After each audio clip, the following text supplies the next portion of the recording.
Welcome to Coffee, Tea, Me. My name is Michelle, and I'm a pre-K teacher, and I got a friggin' potty mouth. We get in here and we drink our coffee, we drink our tea, and we talk about the things of the world, whatever those things may be. But today, those things may be, I am talking about the Day of the Dead, Día de Muertos, November 1st, All Saints Day. It is the time of the year when souls of our dearly departed cross over and are able to visit. And do you know what they want when they come and visit? They want to hear all the good times. They want to hear all the funny stories that they did. Uh, you know, whatever those stories may be. And my family has a ton of them. But that's when you let the crazy out. You set it out in front for everyone to see, and you laugh about it, and you enjoy. You remember. You create an ofrenda. An ofrenda is a personal altar for your family members. And what you do is you create pictures. You create nichos. Okay, my granddaddy. You create nichos to put them up, and you know why? They're celebrated and sparkly and have glitter and bright colors because the time for mourning is over. The time for mourning has passed. The time to celebrate their life is what this holiday is all about. Now, it has gained popularity in the last 15, 20 years because UNESCO, uh, declared it basically a world holiday, that it had cultural significance because did you know that it's been around for 3,000 years? That predates Christianity. Yeah, 3,000 years. By 1,000 years, it predates Christianity. We're going back to Mesoamerican, Aztec times, pre-Columbian times. That's when they celebrated because they knew the importance of celebrating your ancestry, of celebrating their heritage, which is what this holiday is about. We want to celebrate who you are, who I am. Where did we come from? What did our ancestors do for us to be at this point in life? And that is always, when I think of the humble beginnings of some of my ancestors, I have German, Mexican, Spanish, and Italian heritage.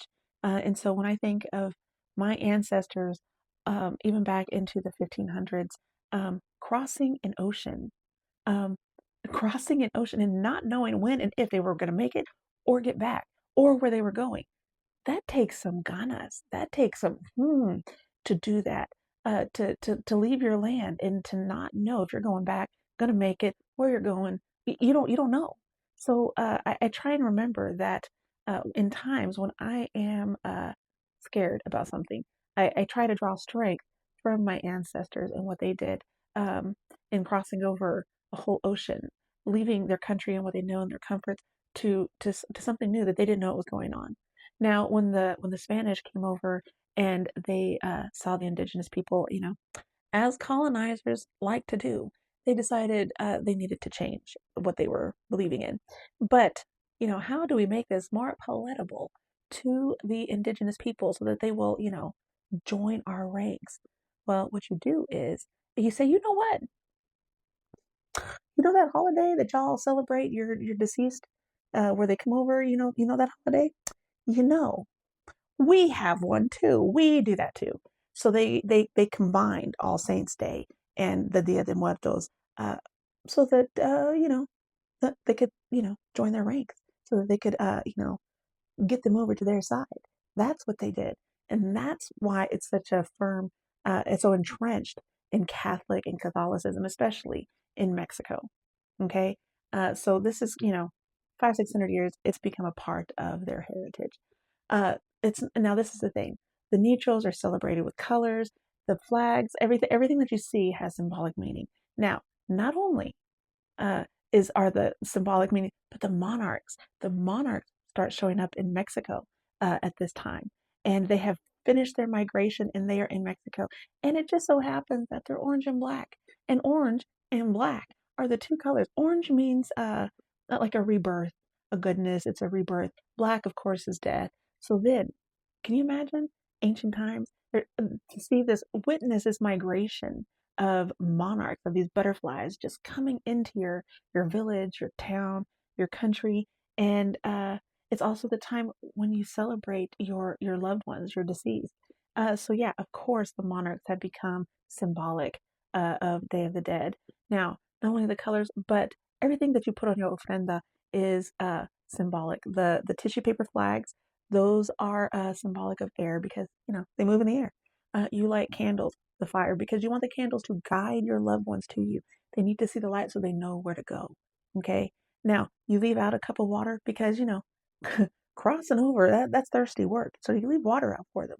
You also leave a bowl of water out for your pets because they are the first ones to come over on the first day. Day of the Dead is a week-long celebration.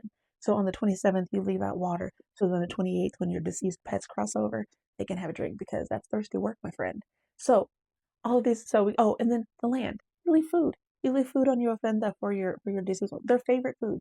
What did they like? I my dad loved coffee and cookies. So on my ofrenda this week, I have left a cup of coffee and some cookies for him because that was his favorite.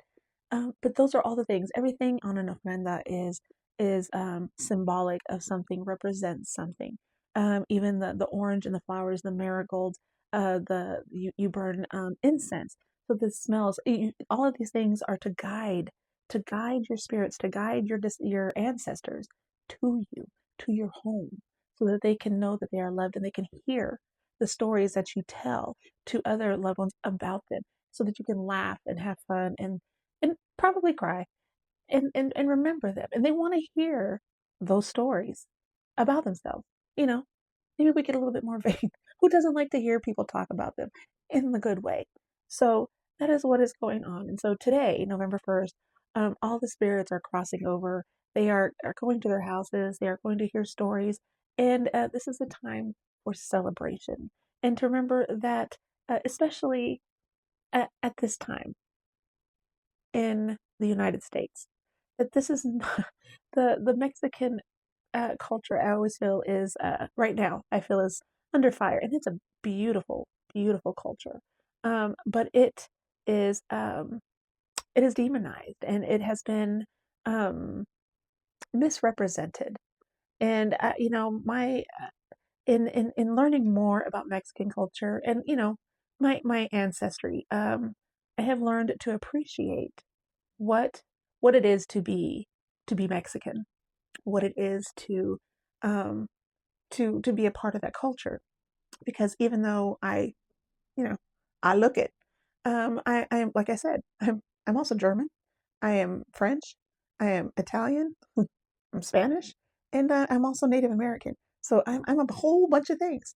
And but I feel it's important to remember all of my ancestors, not just my Mexican heritage at this time, but all of my ancestry, all of my heritage from whatever countries they may have originated from.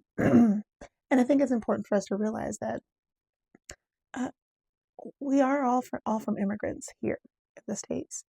All of us, we're all from immigrants. So let's remember that. But for today, let's celebrate our ancestors. Let's celebrate with food and drink and laughter, and let's let them know that they are still loved and still remembered, and most definitely celebrated today. Guys, my name is Michelle, pre-K teacher. I got a freaking potty mouth. I go live in the mornings on TikTok, Monday through Friday, 6:30 to 8 Central Standard Time. Bring your coffee, bring your tea, come hang out with me. Uh, you know, we just we talk, and sometimes we learn. Sometimes we talk and we do no learning. I hope you guys enjoyed. Like, subscribe, all the things you got to do.